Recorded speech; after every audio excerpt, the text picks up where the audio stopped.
कहा था पुष्पा झुकेगा नहीं, लेकिन पुष्पा तो रेंगने लगा और रेंग रेंग कर रोने भी लगा। खबर आपने देखी होगी कि फालता का पुष्पा डायमंड हार्बर में अभिषेक बनर्जी के लिए 7 लाख वोटों से चुनाव जितवाने वाला टीएमसी और अभिषेक बनर्जी के द्वारा पोषित एक गुंडा जो विधानसभा चुनाव लड़ रहा था, उसने रीपोलिंग में आज चुनाव के 2 दिन पहले खुद को पीछे कर लिया है और उसका कहना है कि वो चुनाव नहीं लड़ेगा।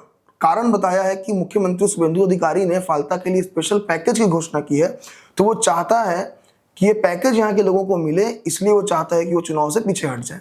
ये तो वो बात जो उसने कही, लेकिन इसकी इनसाइड स्टोरी क्या है? आखिर जो पुष्पा कुछ दिनों पहले तक 15-20 दिन पहले तक फालता का सबसे कुख्यात गुंडा बनकर घूम रहा था, जिसके सामने खड़े होकर किसी की कुछ कहने की हिम्मत नहीं थी, जो कहता था कि कोई भी सरकार हो, कोई भी आईपीएस हो, उसे वो देख लेगा, आज उसकी ऐसी हालत क्यों हो गई कि उसे चुनाव से पीछे हटना पड़ रहा है। इसकी इनसाइड स्टोरी बहुत ही रोमांचक और बहुत ज्यादा सोचनीय है, क्योंकि जहांगीर को यह पता था कि वो चुनाव हारने वाला है। फालता में बीजेपी जीतेगी, इसको लेकर कोई प्रश्न नहीं है, लेकिन वो हारने के डर से पीछे नहीं हटा है। इसका डर और ज्यादा खतरनाक है। आप लोगों ने देखा होगा 4 मई को गिनती हुई, तो गिनती के बाद फालता में जो जहांगीर खान का ऑफिस था उसे तोड़ दिया गया।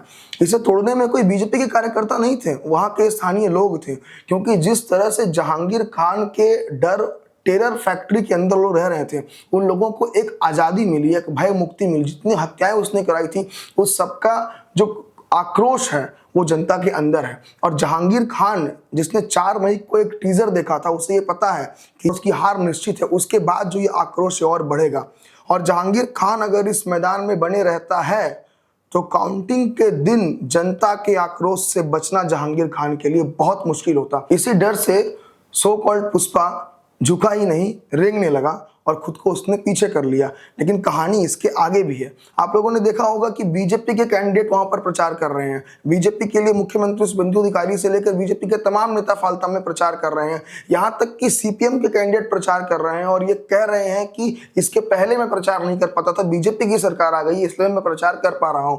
लेकिन टीएमसी का कोई नेता फालता जाकर प्रचार नहीं कर रहा है। अभिषेक बनर्जी, जिन्होंने ये लोकसभा 7 लाख वोट से जीता है, वो यहाँ प्रचार करने नहीं आई है।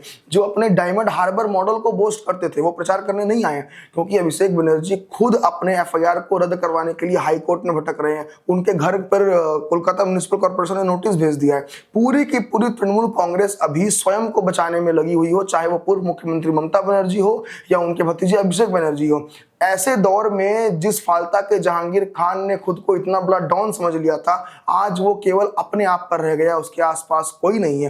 पूरी टीएमसी उसके पीछे से हट चुकी है, इसलिए आज मजबूरी में उसको पीछे हटना पड़ा है। और ये बताता है कि सरकार परिवर्तन होने से क्या क्या परिवर्तन होता है। और ये तो बस एक एग्जाम्पल है। इसके आगे आप ये देखिए कि जिस तरह से अभिषेक बनर्जी ने 7 लाख वोट से डायमंड हार्बर लोकसभा जीता था, क्या ये पॉसिबल है?